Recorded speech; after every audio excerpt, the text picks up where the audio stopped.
Трет месец не се погребани телата на двајцата мигранти кои што во јуни загинаа во сообраќајна несреќа на патот Радовиш-Штип. Ниту е утврден идентитетот, ниту се знае земјата од која доаѓаат двајцата мигранти, тврдат од основното јавно обвинителство. Како што објави веб порталот Нова, телата на мигрантите 2,5 месеца се наоѓаат во капелата во Бутел и оттаму никој не може да ги подигне за да се погребаат бидејќи не се идентификувани. На починатите лица не им е утврден идентитетот ниту земјата на потекло. За да се спроведе постапка за идентификација и да се испрати ургентен допис до дипломатското представништво на државата од која се верува дека потекнуваат лицата, со цел идна комуникација со нивни роднини, се вели во одговорот од основното јавно обвинителство.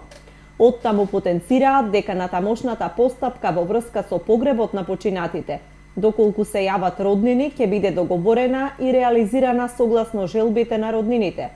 Доколку во даден временски рок не се пронајдат роднините на лицата, ниту пак се изврши успешна идентификација, следи погребување на гробиштата во Бутел, велат од ОЈО. Од друга страна, во невладината организација Легис, кои 2,5 месеца беа во потрага по телата, велат дека тие имале документи за идентификација кои лично ги виделе.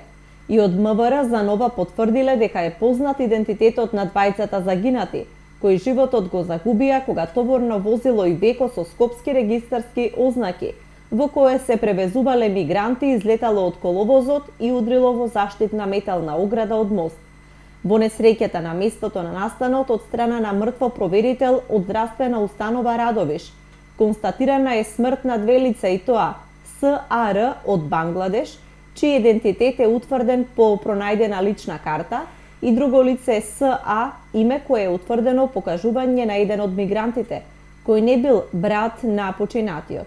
Увидот на место на настанот е извршен од страна на Основно јавно обвинителство Радовиш во содејство на полициска станица Радовиш, надворешна канцеларија за криминалистички работи Радовиш и регионален центар Исток.